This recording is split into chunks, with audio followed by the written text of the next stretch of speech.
Hey guys, it's John and Nick coming at you again with some more content. This is going to be part 2 of our video series here where we're interviewing industry professionals. In this one we talked to Lori Furness of the Mortgage Center. Yeah, so Lori had some interesting things to say. We asked her about how COVID-19 has affected her business, what she's seeing in the mortgage business. We also talked about the implications of the mortgage deferrals program. We talked about also some tips for buyers on how they can enter the market and get pre-qualified. So there's lots of great content in there, and we hope you enjoy the video. Thank you for doing this with us. We appreciate you taking some time. I know we all have a little more time than we're used to right now, so we're all going stir crazy. But if you want to give people a quick little bit of background on you, obviously we know you really well, but just anybody watching. Sure. I've been a broker for probably 25 years. Prior to that, I worked at CMHC. Then I went to Royal Trust as an underwriter, and the same with TD. And ultimately became a broker when a single lender couldn't look after all my clients' requirements. So that's the benefit for me of being a broker, is I have access to more than one option, because even more today, every lender will not do every deal. So it's important to have options. And I am reimbursed by the lender, so there's no fee to do with me. Yeah, no, and we've referred tons of clients to you over the years. We try as hard as we can because we know that we can trust you to get it done. But I appreciate always you emphasize the terms, right? For most people, where a lot of people focus on just the rate. Mm-hmm. And they get obsessed with like this percentage here and that one there. But I know when you even did my mortgage, you and Rhonda, you kind of went through all of it. And there's even stuff as a real estate agent I didn't know about. So when you go through it, it's very different. Well, you shouldn't be expected to know that, just like I don't know every clause in an offer. So it's not my job. Exactly. You gotta stay in your right? Yeah. Yeah. Do what you know. Exactly. So the first thing we wanted to talk to you about was just how you've seen this kind of impact your business. Obviously, we were talking to our broker, Record Conrad, yesterday about how this has impacted realtors and brokers. But, you know, are you seeing a reasonable amount of people still coming in for those approvals? I guess not coming in, but calling you for those approvals? Oddly enough, they are. Okay. And once we are able to release, I guess, if you will, like when the all clear is sounded, I think there will be a lot of pent up demand. I'm only one individual, one broker, and I've already had 3 people asking for pre-approvals this week. So, you know, in a couple of days, that's a fair number. If you're figuring, we were starting with a very brisk market before the tap was shut off. So there were a lot of people ready to buy, and that still seems to be continuing, that people are still looking. People do want to buy. I have a lot of pre-approvals that when they're able to purchase, I think, as long as there's something to buy, they're going to be out looking without question. Yeah, and even talking with Conrad yesterday, he mentioned that our appointment center tracks trends in the appointments, the volume, and it looks like after the first week of April, that was our low point, and now we're starting to climb back out. So more to what you're saying. The other thing that people are doing a lot of is virtual showings. So those Matterports or their video tours or other things, and they're tracking that online. People are spending way more time watching these. They used to go on for like 30 seconds and then come off, right? But now for minutes at a time studying stuff. Obviously kind of pre-checking the house, maybe even waiting to see what'll happen after. Hopefully it's safe enough to go out there and look at them. I think what is happening is you had the first knee-jerk reaction, right? Everything shut down, it's closed up, and now we're starting to enter, I think, in what will become a new normal. We are not going to, I don't think we'll ever go back to where we were. Yeah. And if we do, it's going to be a very, very long time. So at this point, people are having to adapt, right? We're all adapting. I'm working from home. Yeah, we're doing calls now. Yeah, correct. So we're we're figuring out a way to get around it to still achieve what we need. People still need to buy, they need to move, for whatever the reasons are. And so we're just finding our way around that, to make it work. So I think that's where you're seeing is people went, okay, we're done, and they closed up in a hole and went, okay, we can do this for 2 weeks, 3 weeks, a month. Oh, now it's 6 weeks. Now it's 2 months. Oh, well, now it might be 3 months or so. Okay, now we need to get back to something. And, you know, they're buying online, going into the Home Depots and everything. Everyone's doing it virtually. It's just we're getting used to doing that. So I think that's where we're seeing the shift, perhaps. Yeah, and even we were talking this, rooms are changing. So people are going to emphasize home offices more now. They might want a home theater more now. You know, all the hours people put there on Netflix, and even like home gyms. These things that you might get a lot of renovations, or people looking at the space that they used to use as the kids' dumping room, you know, for the toys, and they're going to now actually use it for something. Whereas before, nobody ever used a home office, really, that we had.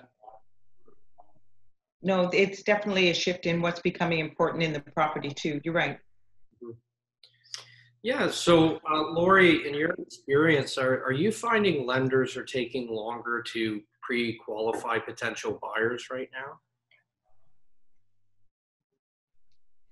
They're being more diligent. Let's put it that way.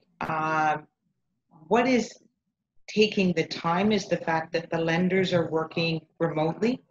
So they're having, I'm going to say, similar difficulties if they were not already set up that way. You know, like a Scotia for me was the underwriter was already working remotely, no different. But not for TD, not for MCAP, not for a lot of lenders. So they've had to move all their staff out to their homes to work remotely. So what's taking the time is them getting used to that and not having all the tools that they need to do the pre-approval quickly, or to do the approvals quickly for their closings, for lawyers, for documents, things like that. So because the process is longer, the first thing that gets done is a purchase, then it's a refinance, then it's a pre-approval. So pre-approvals are taking longer only because they're moving down the pecking order, I guess, if you will. So, and if it's something that requires review and it's got to go up the line, then that's taking a bit longer. I've had a couple that are unusual, and I want to know that they're willing to do them. So that's taking probably a week for them to get back to me. But other than that, it might be a couple of days. And if someone is, per se, normal, I'll just let them know they're fine to go ahead. And then all the lenders really doing right now is a rate guarantee for most of them, unless I ask for something to be reviewed. Yeah, and that's another thing that's interesting for us is how this is layoffs. Obviously, there's a lot of people who have lost their jobs. You know, particularly in the service industries like restaurants, and we all know what's going on. We have some clients who own restaurant, and they're grinding through it. You know, with the Uber Eats and everything, but you don't need all the staff, right, to function. So it is hard.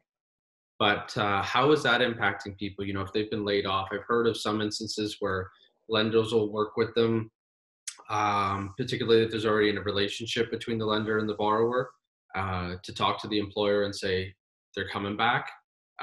You know, it's just for the time being they've been laid off, and they'll still work with that income. We've also heard of people using CERB as part of the pre-qualification, or at least to close. But I don't know what your experience has been with people who have maybe been laid off in the middle of the whole process. Well, the lenders have agreed, and so have the insurers, that if the purchase was done prior to the 25th of March and income was approved, then they will close it. They'll have no questions, no issues with that income. Now, when I send a deal in, the income has to be there upfront. they won't even remotely consider it. So gone are the days when I used to get an approval and I'd give the income, I'd maybe have a pay stub and give the income letter later. That doesn't happen. Okay. So your income is there upfront approved, and then they are good enough right now. They are not reviewing it again, but they do have a questionnaire, and it will say, is your job impacted by COVID? If so, how are you, say, different hours, like working from home, reduced hours? Are you laid off? Have you applied for EI? And if so, they're not going to, they won't even entertain it anymore. I have one person that's being relocated, which you guys do a lot of relocations, and he's on probation. And where that would have been no issue before because they're being relocated, they flat out declined him. Okay. So those kinds of things, until they see what's going to happen going forward, someone on probation is definitely going to have a hard time. Yeah, and I guess with CMHC as well, companies obviously needing the insurance, that'll probably complicate it further because they want more income verification at later stages, if I remember rightly, or is it all just the standard? No, CMHC doesn't ask for any more than the lenders do. Okay. So it's all the same. Okay. No, that's it's good to know. And they're probably better with the. Yep. I was going to say it's probably better with the insurer because the bank feels they're being they're guaranteed. Okay. No, that makes sense, and it's good for some people. Particularly, I know right now in Toronto, TREB released that the condo sales had diminished by about 73%, and they attribute a lot of that, or some people are, to the first-time buyers.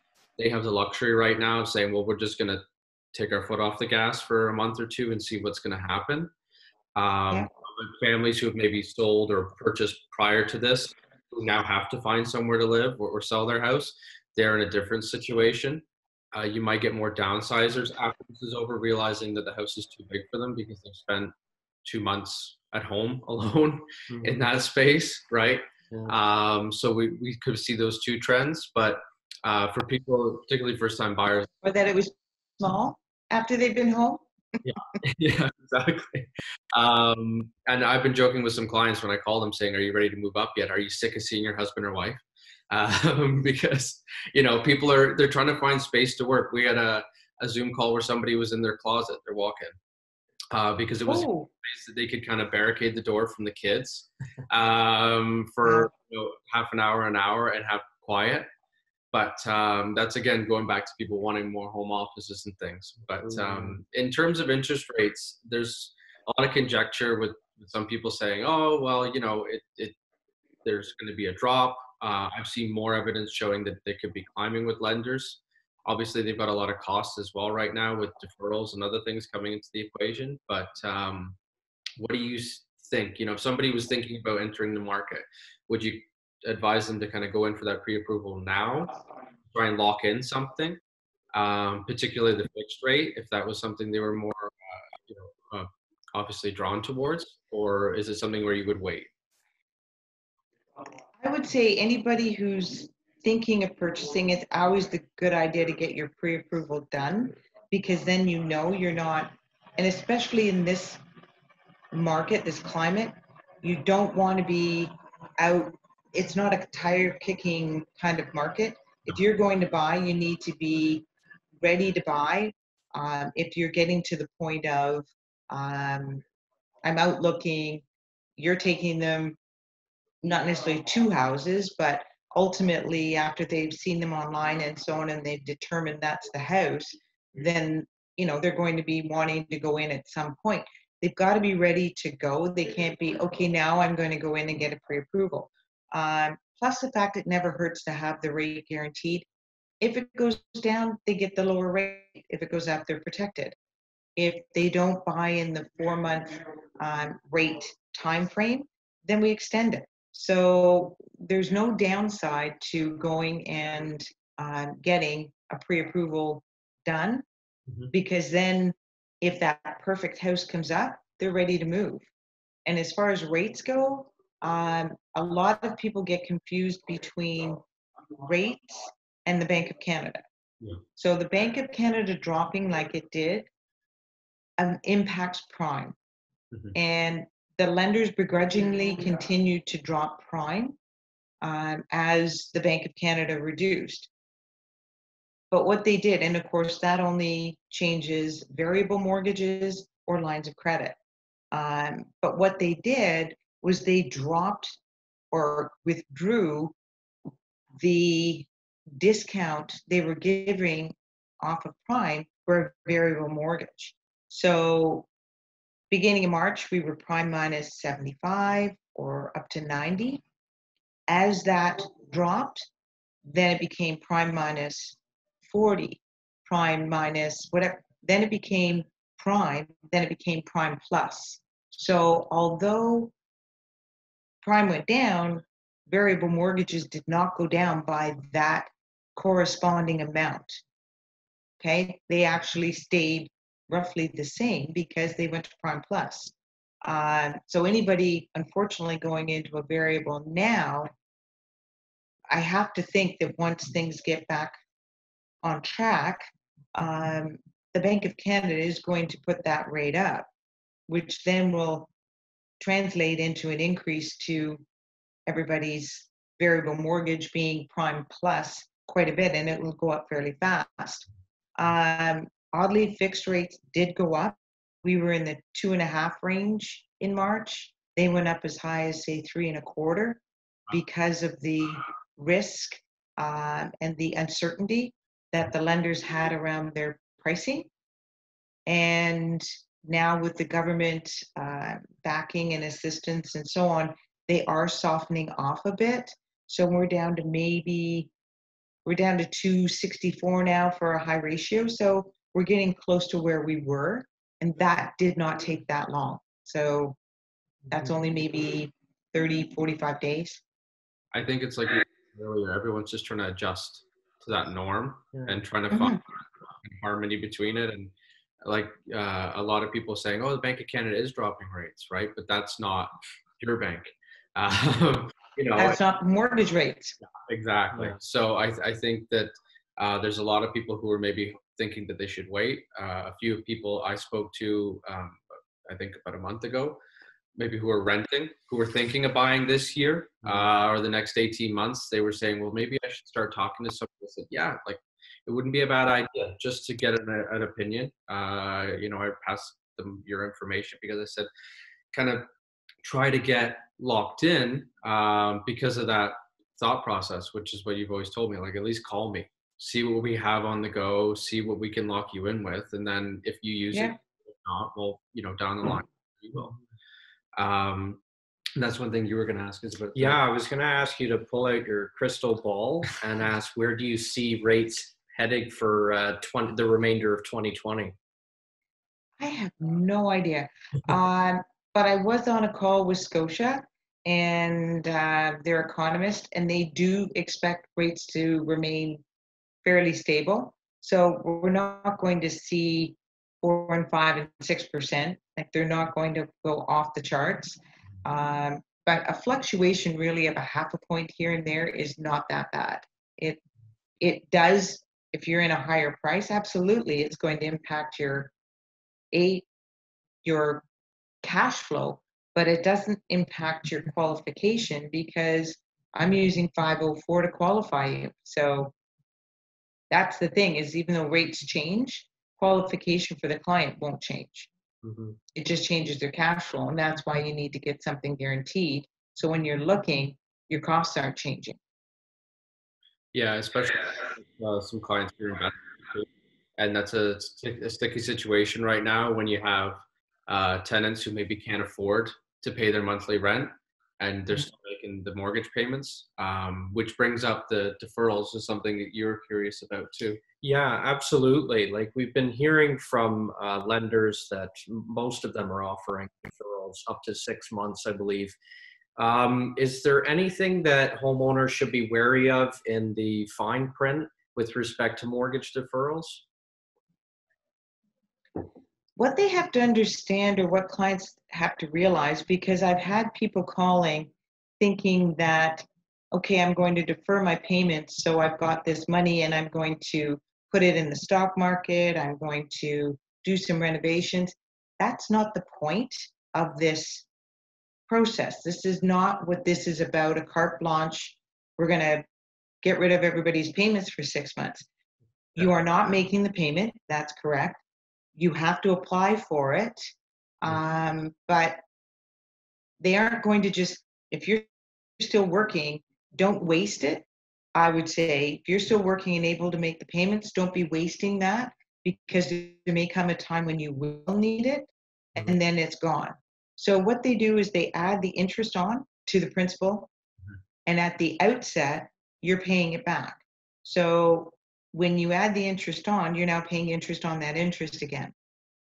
So it's not free. No. And it's not going to change your payment, but because you owe more, it's going to take you longer to pay it back. And then, of course, when you come up for renewal, your balance will be higher, which will change your payment. Not by much, I'm sure, after 6 months of interest, but it'll still change your payment at that time. So that's what a deferral does. Fortunately, it is not going to impact your credit. They have got it where that, and agreed that that is not going to impact someone's credit score to say that they've been in arrears on their mortgage. No, that's good, because I know with the very outset, we talk about how they had to work something out between the lenders and TransUnion or Equifax, because at first there were some people saying they were negatively impacted as far as their bureau was concerned, but I guess there was such a volume of people that they would have had to make some kind of corrections to that. And I know from looking at the fine print ourselves too, people can usually just annul these agreements, say things go back to normal, hopefully sooner rather than later. They don't have to wait until September to start making those mortgage payments again. As far as no. Yeah. No, it's just a deferral. Some lenders make you do it every month. Some is, okay, you've applied, we'll give you 6 months worth. You can stop it at any point and continue on with your payments, which is, whenever you can, it's beneficial to do it, obviously. So you're not advising people to renovate their ensuite and defer their mortgage until September? Okay, did not catch a word of that. Sorry.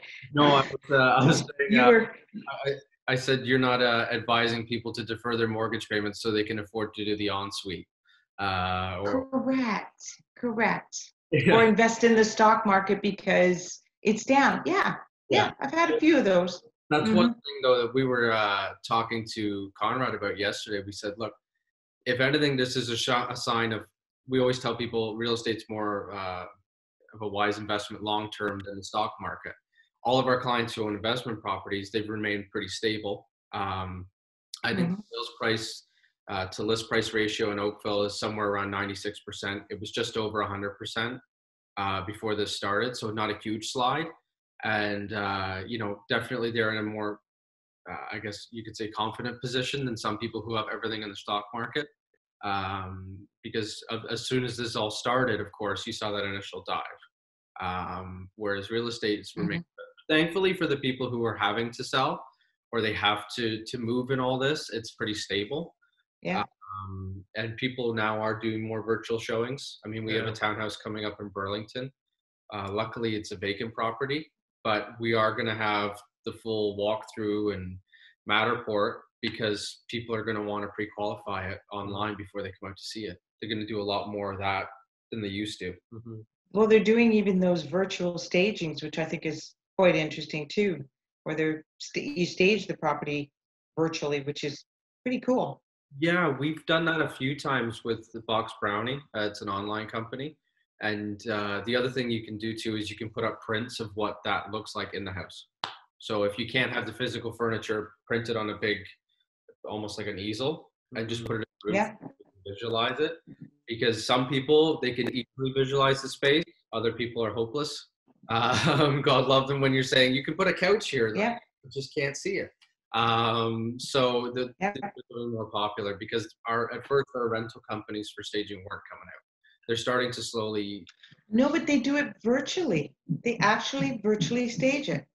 Yeah. So they put all the furniture in there, and just kind of draw it all in. It's really cool. Yeah, and I've even seen it done in videos as well, which is really interesting. They'll render all the furniture right in for you. I think that's, again, more things that aren't going to go away once life starts to resume. No. I think you're going to see more of these services being used because people don't necessarily want strange rental furniture coming into their house. Some people are more relaxed than others about it, but you know, you got to think of people's safety first. And if you can do it digitally and find a workaround, I think it's better for everyone.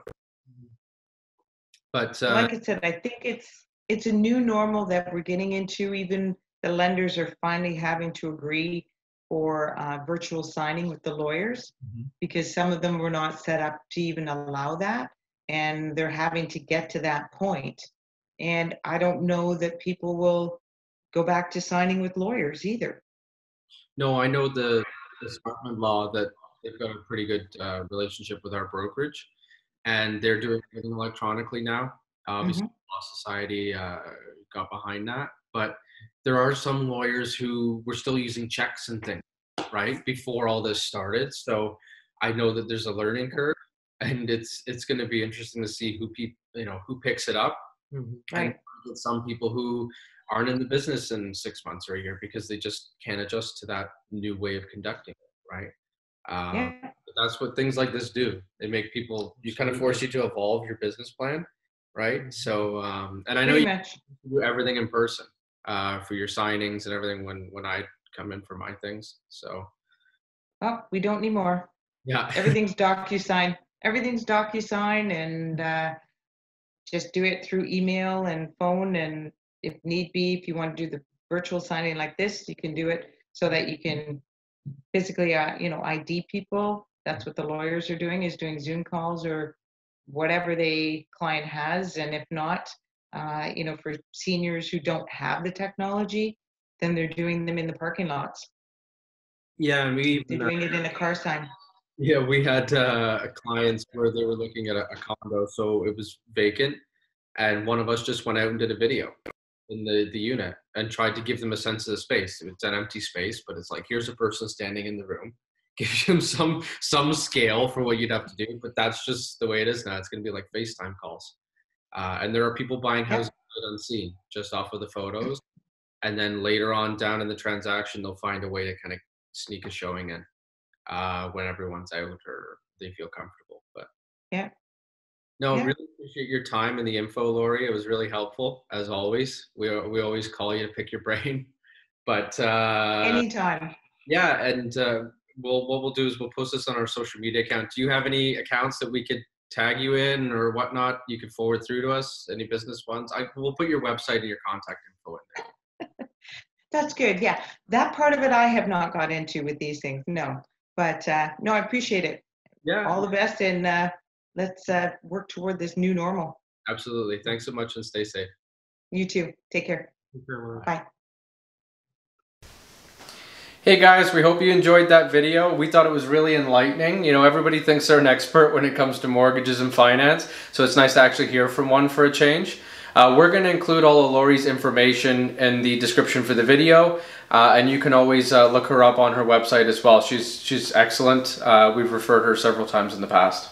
Absolutely, and if you have any questions that weren't answered in the video, please feel free to leave a question in the comment section down below or DM us, and we'll be happy to get back to you as soon as possible. Stay safe and stay healthy, guys.